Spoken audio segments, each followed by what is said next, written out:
रुद्रब्रह्ममरुर्गणाः लोकपालाः सर्वदेवाश्चराचरमिदं जगत् सर्वं त्वमेव ब्रह्मैव अजमक्षरमद्वयम् अप्रमेयं महाशान्तम् अचलं निर्विकारकम् निरालम्बं निराभासं सत्तामात्रमगोचरम् एवं त्वां मेधया बुद्ध्या सदा पश्यन्ति सूरयः एवमज्ञानगाढान्ध तमसोपहत चेतसः न पश्यन्ति तथा मूढाः सदा दुर्गतिहेतवे विष्णुवादनि स्वरूपाणि लीलालोकविडम्बनं कर्तुमुद्यम्य रूपाणि विविधानि भवन्ति च तत्तदुक्ताः कथाः सम्यक् नित्यसद्गतिप्राप्तये भक्त्या श्रुत्वा पठित्वा च दृष्ट्या सम्पूज्य श्रद्धया सर्वान् कामान् अवाप्नोति भवदाराधनात् खलु मम पूजामनुग्रह्य सुप्रसन्नो भवानघ चपलं मन्मथवशम् अमर्यादमसूयकं पञ्चकं दुःखजनकम् पापिष्ठं पाहि मां प्रभो सुब्रह्मण्यस्तोत्रमिदं ये पठन्ति द्विजोत्तमाः ते सर्वे मुक्तिमायन्ति सुब्रह्मण्यप्रसादतः इति श्री सुब्रह्मण्यस्तोत्रम् सम्पूर्णम्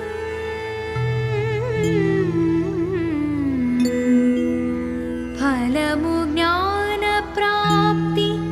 मोक्षप्राप्ति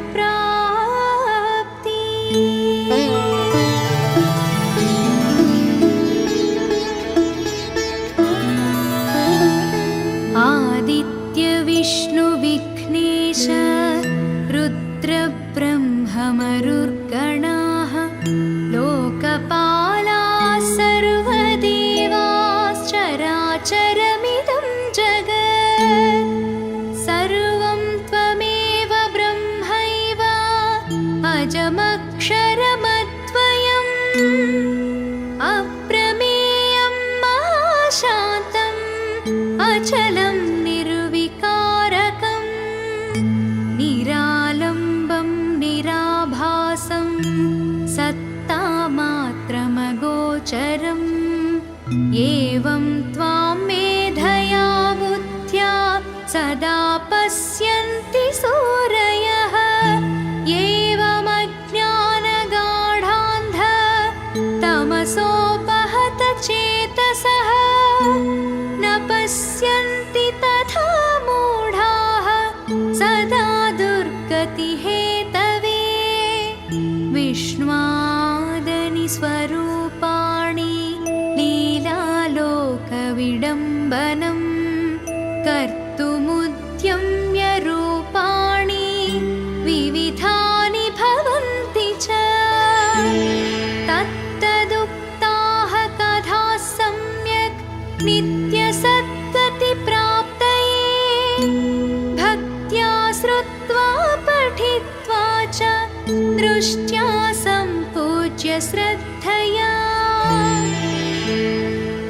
सर्वान् कामान् अवाप्नोति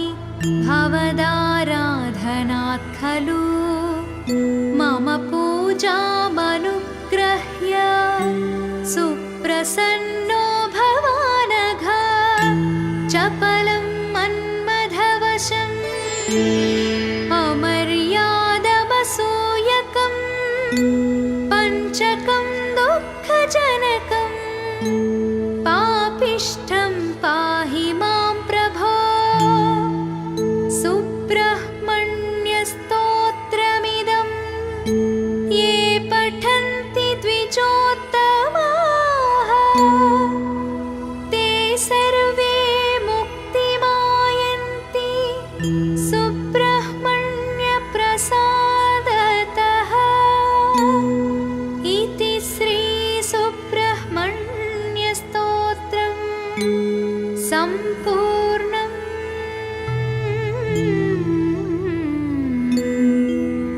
फलमु ज्ञानप्राप्ति मोक्षप्राप्ति।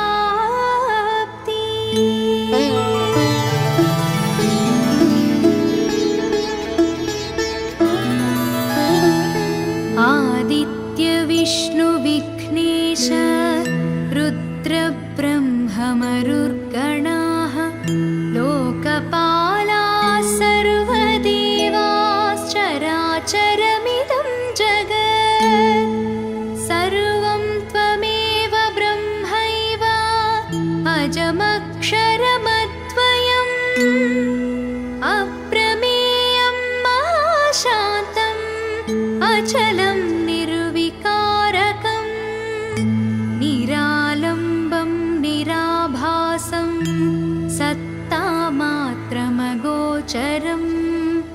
एवं त्वां मेधया बुद्ध्या सदा पश्यन्ति सूरयः एवमज्ञानगाढान्ध तमसोपहत चेतसः न पश्यन्ति तथा मूढाः सदा दुर्गतिहेतवे विष्णुवादनि स्वरूपाणि लीलालोकविडम्बनम् कर्तुमुद्यम्य रूपाणि विविधानि भवन्ति च तत्तदुक्ताः कथाः सम्यक् नित्यसद्गतिप्राप्तये भक्त्या श्रुत्वा पठित्वा च दृष्ट्या सम्पूज्य श्रद्धया सर्वान् कामान् अवाप्नोति भवदाराधनात् खलु मम पूजामनुग्रह्य सुप्रसन्नो भवानघ चपलं मन्मथवशम् अमर्यादमसूयकम् पञ्चकं दुःखजनकम् पापिष्ठं पाहि मां प्रभो सुब्रह्मण्यस्तोत्रमिदं ये पठन्ति द्विजोत्तमाः ते सर्वे मुक्तिमायन्ति सुब्रह्मण्यप्रसादतः इति श्रीसुब्रह्मण्यस्तोत्रम् सम्पूर्णम्।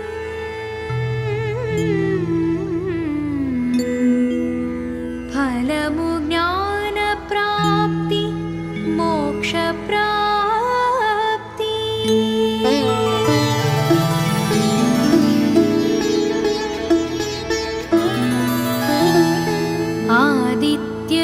आदित्यविष्णुविघ्नेश रुद्रब्रह्ममरुर्गणाः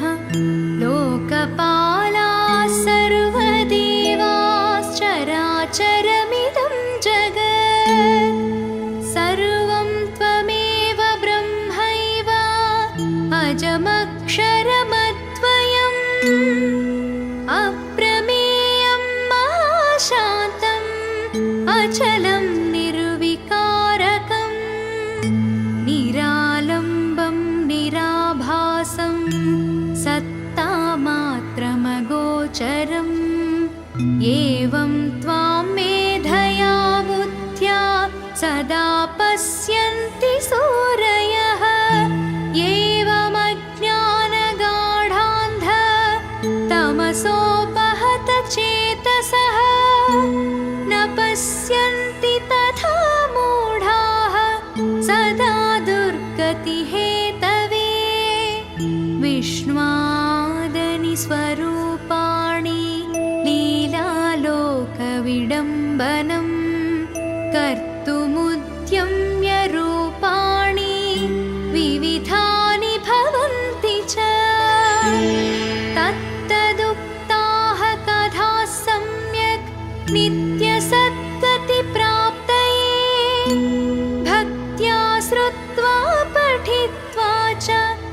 दृष्ट्या सम्पूज्य श्रद्धया सर्वान् कामान् अवाप्नोति भवदाराधनात् खलु मम पूजामनुग्रह्य सुप्रसन्नो भवानघ चपलं मन्मथवशम् अमर्यादमसूयकं पञ्चकं दुःखजनकं पापिष्ठं पाहि मां प्रभो सुब्रह्मण्यस्तोत्रमिदं ये पठन्ति द्विजोत्तमाः ते सर्वे मुक्तिमायन्ति सुब्रह्मण्यप्रसादतः इति श्री सुब्रह्मण्यस्तोत्रम् सम्पूर्णम्।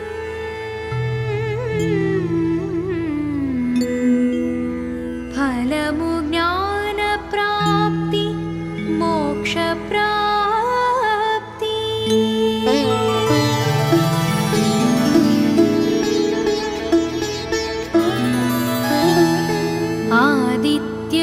आदित्यविष्णुविघ्नेश रुद्रब्रह्ममरुर्गणाः लोकपालाः सर्वदेवाश्चराचरमिदं जगत् सर्वं त्वमेव ब्रह्मैव अजमक्षरमद्वयम् अप्रमेयं महाशान्तम् अचलं निर्विकारकं निरालम्बं निराभासं सत्तामात्रमगोचरम्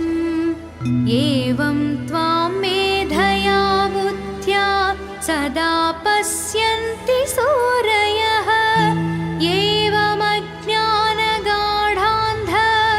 तमसोपहत चेतसः न पश्यन्ति तथा मूढाः सदा दुर्गतिहेतवे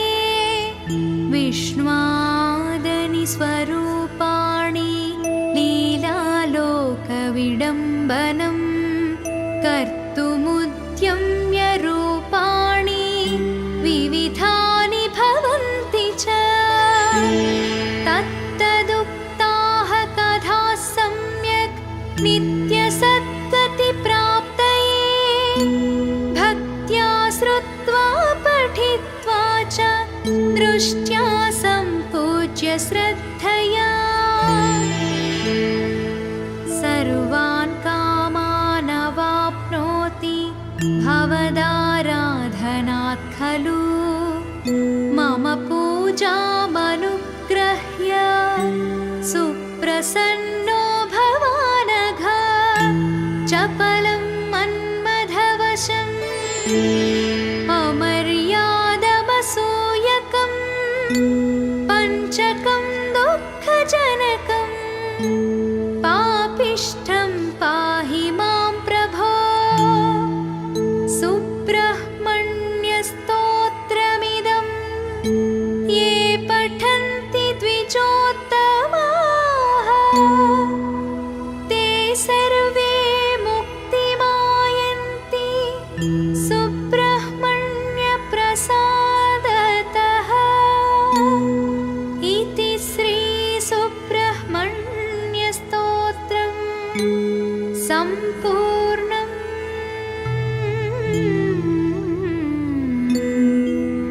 फलमु ज्ञानप्राप्ति मोक्षप्राप्ति।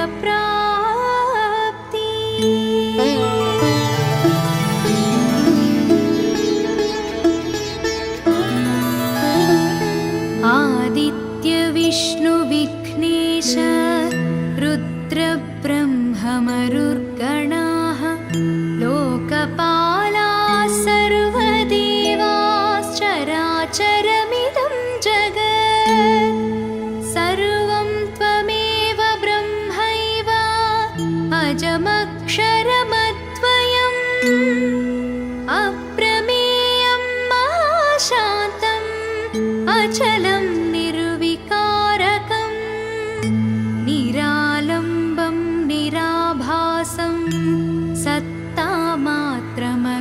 चराचरम् एवं त्वां मेधया बुद्ध्या सदा पश्यन्ति सूरयः एवमज्ञानगाढान्ध तमसोपहत चेतसः न पश्यन्ति तथा मूढाः सदा दुर्गतिहेतवे विष्णुवादनि स्वरूपाणि लीलालोकविडम्बनं कर्तुमुद्यम्य रूपाणि विविधानि भवन्ति च तत्तदुक्ताः कथाः सम्यक् नित्यसद्गतिप्राप्तये भक्त्या श्रुत्वा पठित्वा च दृष्ट्या सम्पूज्य श्रद्धया सर्वान् कामान् अवाप्नोति भवदाराधनात् खलु मम पूजामनुग्रह्य सुप्रसन्नो भवानघ चपलं मन्मथवशम् अमर्यादमसूयकम् पञ्चकं दुःखजनकम् पापिष्ठं पाहि मां प्रभो सुब्रह्मण्यस्तोत्रमिदं ये पठन्ति द्विजोत्तमाः ते सर्वे मुक्तिमायन्ति सुब्रह्मण्यप्रसादतः इति श्री सुब्रह्मण्यस्तोत्रम् सम्पूर्णम्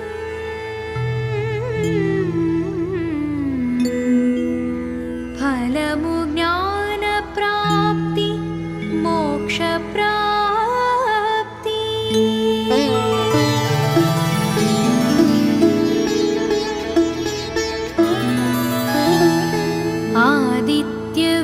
आदित्यविष्णुविघ्नेश रुद्रब्रह्ममरुर्गणाः लोकपालाः सर्वदेवाश्चराचरमिदं जगत् सर्वं त्वमेव ब्रह्मैव अजमक्षरमद्वयम् अप्रमेयं महाशान्तम् अचलं निर्विकारकम् निरालम्बं निराभासं सत्तामात्रमगोचरम् एवं त्वां मेधया बुद्ध्या सदा पश्यन्ति सूरयः एवमज्ञानगाढान्ध तमसोपहत चेतसः न पश्यन्ति तथा मूढाः सदा दुर्गतिहेतवे विष्णुवादनि स्वरूपाणि लीलालोकविडम्बनं कर्तुमुद्यम्य रूपाणि विविधानि भवन्ति च तत्तदुक्ताः कथाः सम्यक् नित्यसद्गतिप्राप्तये भक्त्या श्रुत्वा पठित्वा च दृष्ट्या सम्पूज्य श्रद्धया सर्वान् कामान् अवाप्नोति भवदाराधनात् खलु मम पूजामनुग्रह्य सुप्रसन्नो भवानघ चपलं मन्मथवशम् अमर्यादमसूयकम् पञ्चकं दुःखजनकम् पापिष्ठं पाहि मां प्रभो सुब्रह्मण्यस्तोत्रमिदं ये पठन्ति द्विजोत्तमाः ते सर्वे मुक्तिमायन्ति सुब्रह्मण्यप्रसादतः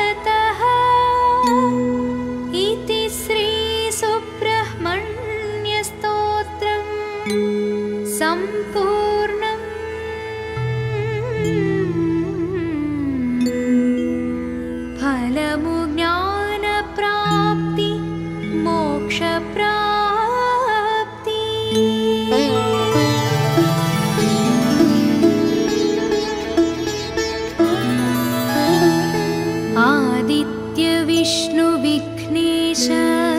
रुद्रब्रह्ममरुर्गणाः लोकपालाः सर्वदेवाश्चराचरमिदं जगत् सर्वं त्वमेव ब्रह्मैव अजमक्षरमद्वयम्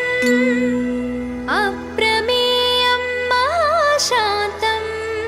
अचलं निर्विकारकम् निरालम्बं निराभासं सत्तामात्रमगोचरम् एवं त्वां मेधया बुद्ध्या सदा पश्यन्ति सूरयः एवमज्ञानगाढान्ध तमसोपहत चेतसः न पश्यन्ति तथा मूढाः सदा दुर्गतिहेतवे विष्णुवादनि स्वरूपाणि लीलालोकविडम्बनं कर्तुमुद्यम्य रूपाणि विविधानि भवन्ति च तत्तदुक्ताः कथाः सम्यक् नित्यसद्गतिप्राप्तये भक्त्या श्रुत्वा पठित्वा च दृष्ट्या सम्पूज्य श्रद्धया सर्वान् कामान् अवाप्नोति भवदाराधनात् खलु मम पूजामनुग्रह्य सुप्रसन्नो भवानघ चपलं मन्मथवशम् अमर्यादमसूयकं पञ्चकं दुःखजनकं पापिष्ठं पाहि मां प्रभो सुब्रह्मण्यस्तोत्रमिदं ये पठन्ति द्विजोत्तमाः ते सर्वे मुक्तिमायन्ति सुब्रह्मण्यप्रसादतः इति श्रीसुब्रह्मण्यस्तोत्रम् सम्पूर्णम्।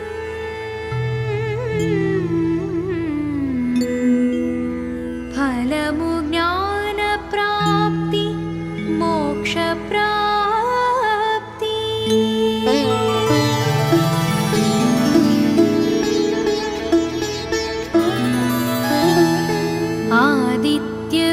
आदित्यविष्णुविघ्नेश रुद्रब्रह्ममरुर्गणाः लोकपालाः सर्वदेवाश्चराचरमिदं जगत् सर्वं त्वमेव ब्रह्मैव अजमक्षरमद्वयम् अप्रमेयं महाशान्तम् अचलं निर्विकारकम् निरालम्बं निराभासं सत्तामात्रमगोचरम् एवं त्वां मेधया बुद्ध्या सदा पश्यन्ति सूरयः एवमज्ञानगाढान्ध तमसोपहत चेतसः न पश्यन्ति तथा मूढाः सदा दुर्गतिहेतवे विष्णुवादनि स्वरूपाणि लीलालोकविडम्बनं कर्तुमुद्यम्य रूपाणि विविधानि भवन्ति च तत्तदुक्ताः कथाः सम्यक् नित्यसद्गतिप्राप्तये भक्त्या श्रुत्वा पठित्वा च दृष्ट्या सम्पूज्य श्रद्धया सर्वान् कामान् अवाप्नोति भवदाराधनात् खलु मम पूजामनुग्रह्य सुप्रसन्नो सुप्रसन्नो भवानघ चपलं मन्मथवशम् अमर्यादमसूयकं पञ्चकं दुःखजनकं पापिष्ठं पाहि मां प्रभो सुब्रह्मण्यस्तोत्रमिदं ये पठन्ति द्विजोत्तमाः ते सर्वे मुक्तिमायन्ति सुब्रह्मण्यप्रसादतः इति श्रीसुब्रह्मण्यस्तोत्रम् सम्पूर्णम्।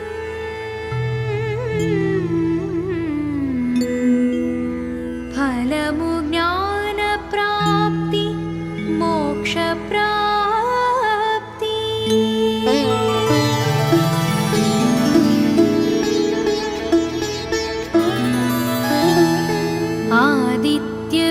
आदित्यविष्णुविघ्नेश रुद्रब्रह्ममरुर्गणाः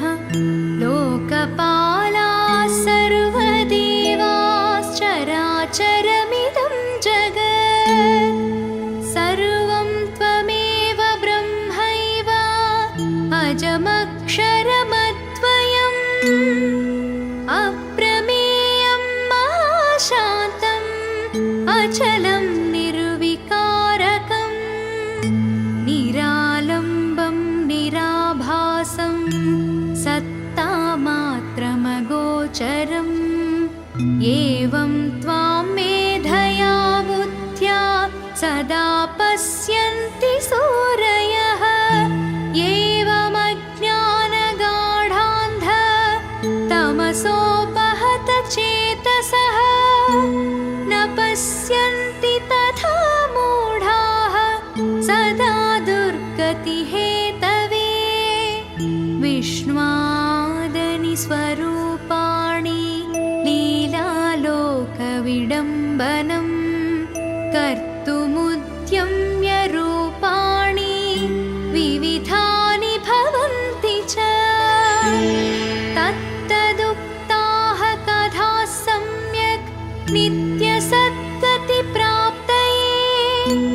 भक्त्या श्रुत्वा पठित्वा च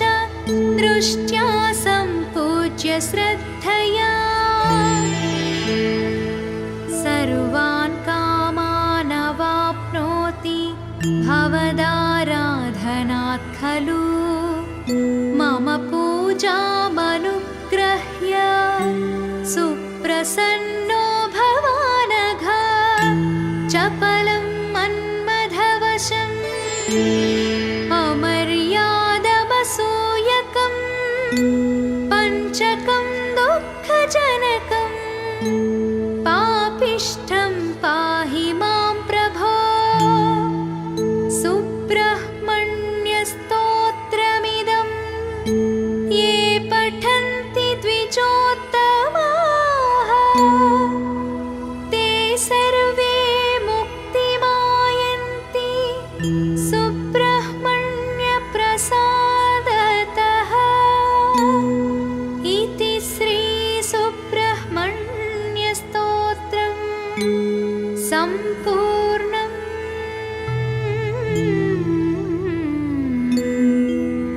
फलमु ज्ञानप्राप्ति मोक्षप्राप्ति।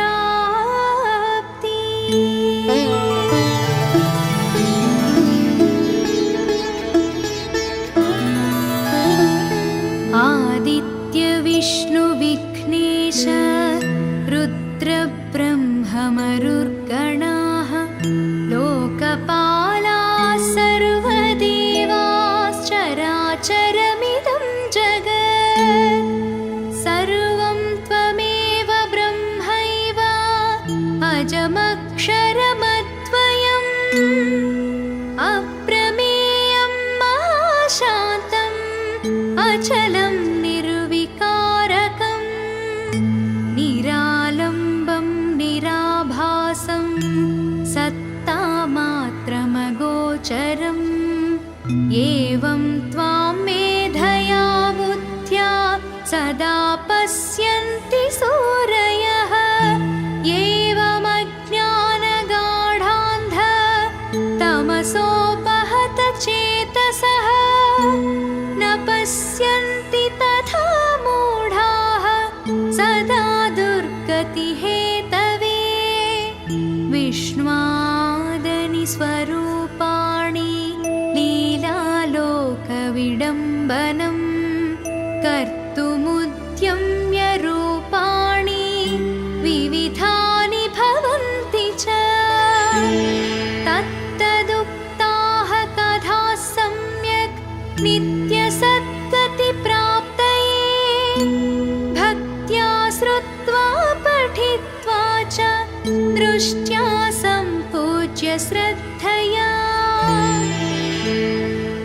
सर्वान् कामान् अवाप्नोति भवदाराधनात्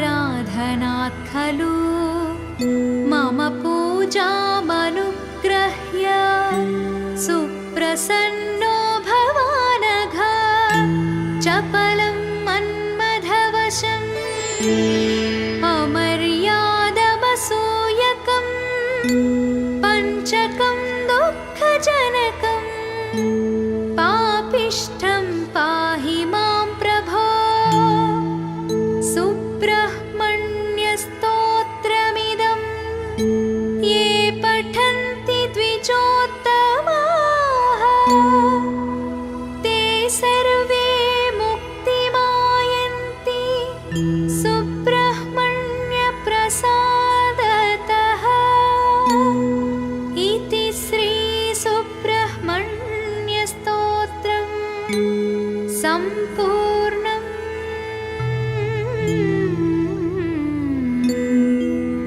फलमु ज्ञानप्राप्ति मोक्षप्राप्ति।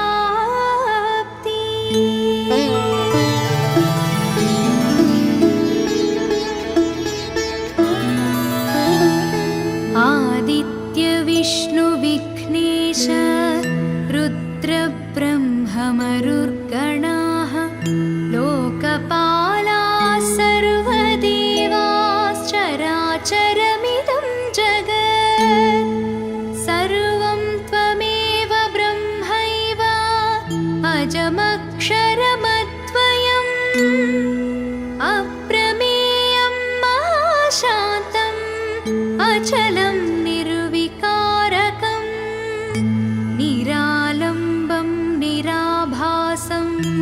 सत्तामात्रमगोचरम् एवं त्वां मेधया बुद्ध्या सदा पश्यन्ति सूरयः एवमज्ञानगाढान्ध तमसोपहत चेतसः न पश्यन्ति तथा मूढाः सदा दुर्गतिहेतवे विष्णुवादनि स्वरूपाणि लीलालोकविडम्बनं कर्तुमुद्यम्य रूपाणि विविधानि भवन्ति च तत्तदुक्ताः कथाः सम्यक् नित्यसद्गतिप्राप्तये भक्त्या श्रुत्वा पठित्वा च दृष्ट्या सम्पूज्य श्रद्धया सर्वान् कामान् अवाप्नोति भवदाराधनात् खलु मम पूजामनुग्रह्य सुप्रसन्नो भवानघ चपलं मन्मथवशम् अमर्यादमसूयकं पञ्चकं दुःखजनकम् पापिष्ठं पाहि मां प्रभो सुब्रह्मण्यस्तोत्रमिदं ये पठन्ति द्विजोत्तमाः ते सर्वे मुक्तिमायन्ति सुब्रह्मण्यप्रसादतः इति श्री सुब्रह्मण्य सम्पूर्णम्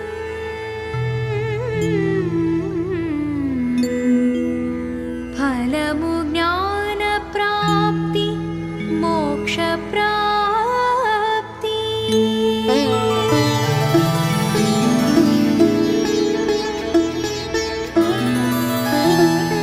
आदित्य विष्णु विघ्नेश रुद्रब्रह्ममरुर्गणाः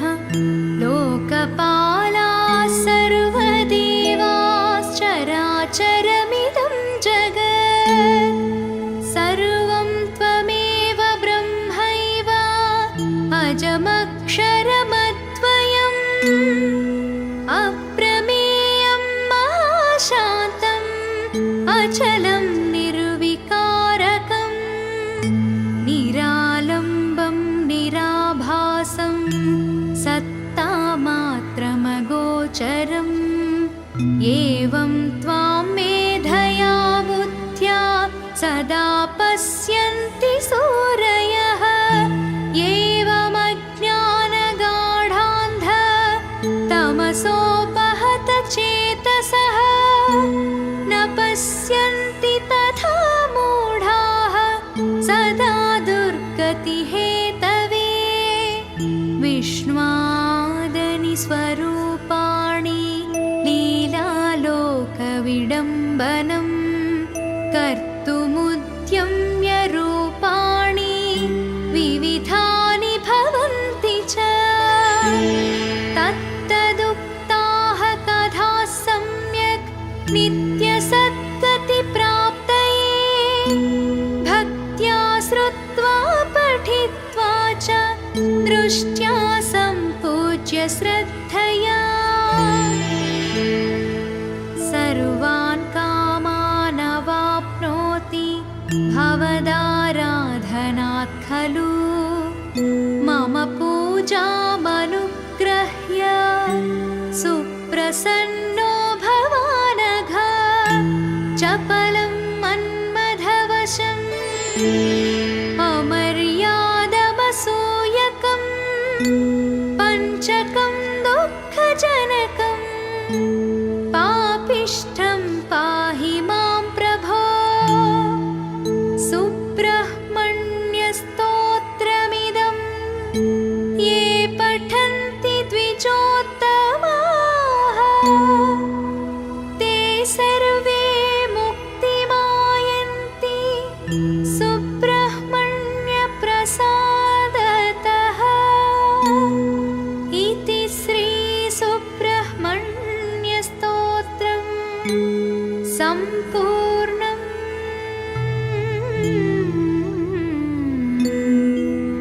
फलमु ज्ञानप्राप्ति मोक्षप्राप्ति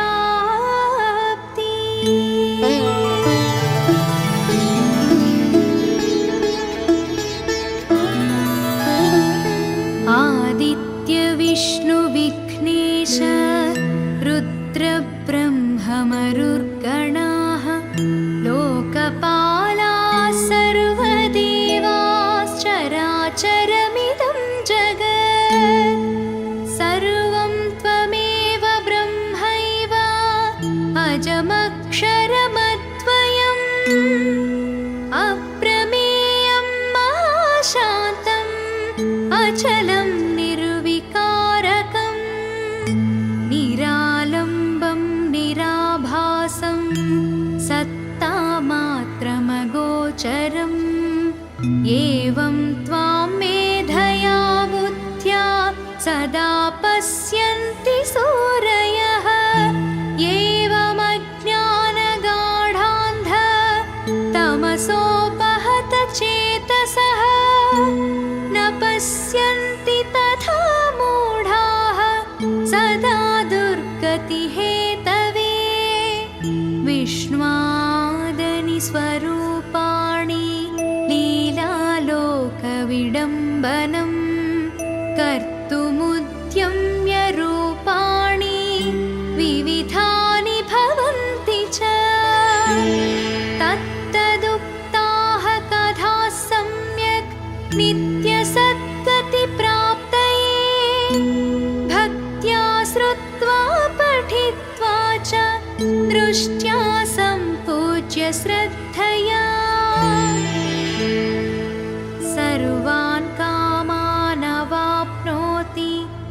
भवदाराधनात् खलु मम पूजामनुग्रह्य सुप्रसन्नो भवानघ चपलं मन्मथवशम् अमर्यादमसूयकं पञ्चकं दुःखजनकं पापिष्ठं पाहि मां प्रभो सुब्रह्मण्यस्तोत्रमिदं ये पठन्ति द्विजोत्तमाः ते सर्वे मुक्तिमायन्ति सुब्रह्मण्यप्रसादतः इति श्री सुब्रह्मण्यस्तोत्रम् सम्पूर्णम्।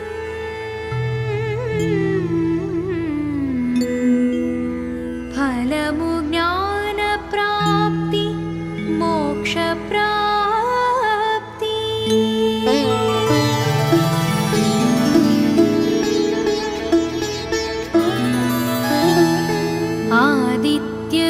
आदित्यविष्णुविघ्नेश रुद्रब्रह्ममरुर्गणाः लोकपालाः सर्वदेवाश्चराचरमिदं जगत् सर्वं त्वमेव ब्रह्मैव अजमक्षरमद्वयम् अप्रमेयं महाशान्तम् अचलं निर्विकारकं निरालम्बं निराभासं सत्तामात्रमगोचरम् एवं त्वां मेधया बुद्ध्या सदा पश्यन्ति सूरयः एवमज्ञानगाढान्ध तमसोपहत चेतसः न पश्यन्ति तथा मूढाः सदा दुर्गतिहेतवे विष्णुवादनि स्वरूपाणि लीलालोकविडम्बनं कर्तुमुद्यम्य रूपाणि विविधानि भवन्ति च तत्तदुक्ताः कथाः सम्यक् नित्यसद्गतिप्राप्तये भक्त्या श्रुत्वा पठित्वा च दृष्ट्या सम्पूज्य श्रद्धया सर्वान् कामान् अवाप्नोति भवदाराधनात् खलु मम पूजामनुग्रह्य सुप्रसन्नो भवानघ चपलं मन्मथवशम् अमर्यादमसूयकं पञ्चकं दुःखजनकं पापिष्ठं पाहि मां प्रभो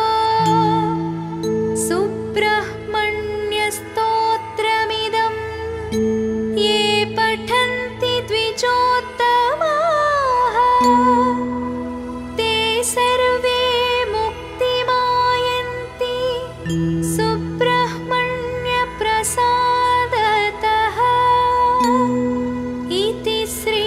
सुब्रह्मण्यस्तोत्रम् सम्पूर्णम्।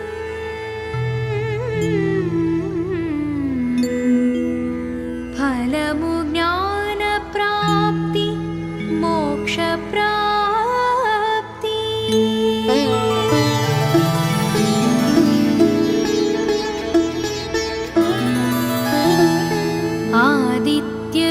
आदित्यविष्णुविघ्नेश रुद्रब्रह्ममरुर्गणाः लोकपालाः सर्वदेवाश्चराचरमिदं जगत् सर्वं त्वमेव ब्रह्मैव अजमक्षरमद्वयम् अप्रमेयं महाशान्तम् अचलं निर्विकारकं निरालम्बं निराभासं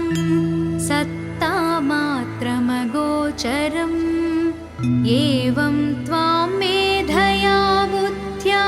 सदा पश्यन्ति सूरयः एवमज्ञानगाढान्ध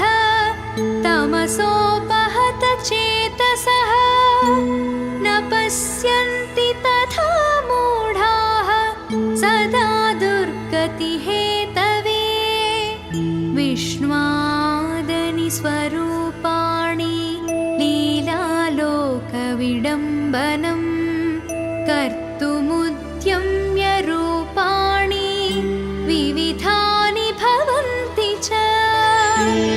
तत्तदुक्ताः कथाः सम्यक् नित्यसद्गतिप्राप्तये भक्त्या श्रुत्वा पठित्वा च दृष्ट्या सम्पूज्य श्रद्धया सर्वान् कामान् अवाप्नोति भवदाराधनात् खलु मम पूजामनुग्रह्य सुप्रसन्नो भवानघ चपलं मन्मथवशम् अमर्यादमसूयकं पञ्चकं दुःखजनकम् पापिष्ठं पाहि मां प्रभो सुब्रह्मण्यस्तोत्रमिदं ये पठन्ति द्विजोत्तमाः ते सर्वे मुक्तिमायन्ति सुब्रह्मण्यप्रसादतः इति श्री सुब्रह्मण्यस्तोत्रम् सम्पूर्णम्।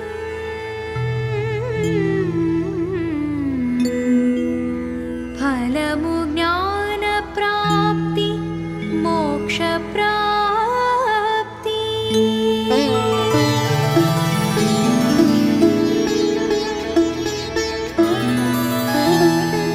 आदित्य विष्णु विघ्नेश रुद्रब्रह्ममरुर्गणाः लोकपालाः सर्वदेवाश्चराचरमिदं जगत् सर्वं त्वमेव ब्रह्मैव अजमक्षरमद्वयम् अप्रमेयं महाशान्तम् अचलं निर्विकारकम् निरालम्बं निराभासं सत्तामात्रमगोचरम् एवं त्वां मेधया बुद्ध्या सदा पश्यन्ति सूरयः एवमज्ञानगाढान्ध तमसोपहत चेतसः न पश्यन्ति तथा मूढाः सदा दुर्गतिहेतवे विष्णुवादनि स्वरूपाणि लीलालोकविडम्बनं कर्तुमुद्यम्य रूपाणि विविधानि भवन्ति च तत्तदुक्ताः कथाः सम्यक् नित्यसद्गतिप्राप्तये भक्त्या श्रुत्वा पठित्वा च दृष्ट्या सम्पूज्य श्रद्धया सर्वान् कामान् अवाप्नोति भवदाराधनात् खलु मम पूजामनुग्रह्य सुप्रसन्नो भवानघ चपलं मन्मथवशम् अमर्यादमसूयकं पञ्चकं दुःखजनकम् पापिष्ठं पाहि मां प्रभो सुब्रह्मण्यस्तोत्रमिदं ये पठन्ति द्विजोत्तमाः ते सर्वे मुक्तिमायन्ति सुब्रह्मण्यप्रसादतः।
अगोचरम् एवं त्वां मेधया बुद्ध्या सदा पश्यन्ति सूरयः एवमज्ञानगाढान्ध तमसोपहत चेतसः न पश्यन्ति तथा मूढाः सदा दुर्गतिहेतवे विष्णुवादनि स्वरूपाणि लीलालोकविडम्बनम् कर्तुमुद्यम्य रूपाणि विविधानि भवन्ति च तत्तदुक्ताः कथाः सम्यक् नित्यसद्गतिप्राप्तये भक्त्या श्रुत्वा पठित्वा च दृष्ट्या सम्पूज्य श्रद्धया सर्वान् कामान् अवाप्नोति भवदाराधनात् खलु मम पूजामनुग्रह्य सुप्रसन्नो भवानघ चपलं मन्मथवशम् अमर्यादमसूयकं पञ्चकं दुःखजनकम् पापिष्ठं पाहि मां प्रभो सुब्रह्मण्यस्तोत्रमिदं ये पठन्ति द्विजोत्तमाः ते सर्वे मुक्तिमायन्ति सुब्रह्मण्यप्रसादतः इति श्रीसुब्रह्मण्यस्तोत्रम् सम्पूर्णम्।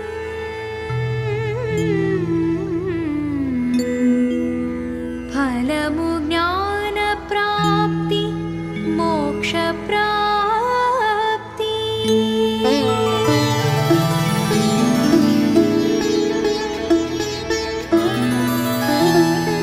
आदित्य विष्णु विघ्नेश रुद्रब्रह्ममरुर्गणाः लोकपालाः सर्वदेवाश्चराचरमिदं जगत् सर्वं त्वमेव ब्रह्मैव अजमक्षरमद्वयम् अप्रमेयं महाशान्तम् अचलं निर्विकारकम् निरालम्बं निराभासं सत्तामात्रमगोचरम् एवं त्वां मेधया बुद्ध्या सदा पश्यन्ति सूरयः एवमज्ञानगाढान्ध तमसोपहत चेतसः न पश्यन्ति तथा मूढाः सदा दुर्गतिहेतवे विष्णुवादनि स्वरूपाणि लीलालोकविडम्बनम् कर्तुमुद्यम्य रूपाणि विविधानि भवन्ति च तत्तदुक्ताः कथाः सम्यक् नित्यसद्गतिप्राप्तये भक्त्या श्रुत्वा पठित्वा च दृष्ट्या सम्पूज्य श्रद्धया सर्वान् कामान् अवाप्नोति भवदाराधनात् खलु मम पूजामनुग्रह्य सुप्रसन्नो भवानघ चपलं मन्मथवशम् अमर्यादमसूयकं पञ्चकं दुःखजनकम् पापिष्ठं पाहि मां प्रभो सुब्रह्मण्यस्तोत्रमिदं ये पठन्ति द्विजोत्तमाः ते सर्वे मुक्तिमायन्ति सुब्रह्मण्यप्रसादतः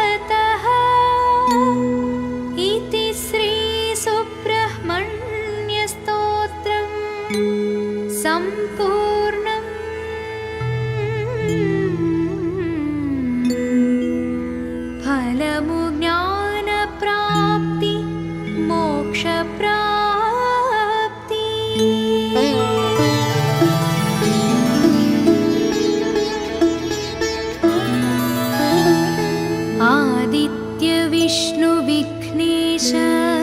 रुद्रब्रह्ममरुर्गणाः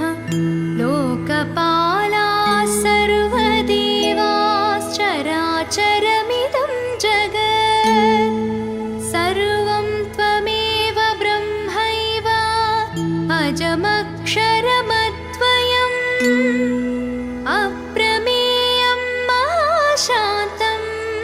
अचलं निर्विकारकं निरालम्बं निराभासं सत्तामात्रमगोचरम् एवं त्वां मेधया बुद्ध्या सदा पश्यन्ति सूरयः एवमज्ञानगाढान्ध तमसोपहत चेतसः न पश्यन्ति तथा मूढाः सदा दुर्गतिहेतवे विष्णुवादनि स्वरूपाणि लीलालोकविडम्बनं कर्तुमुद्यम्य रूपाणि विविधानि भवन्ति च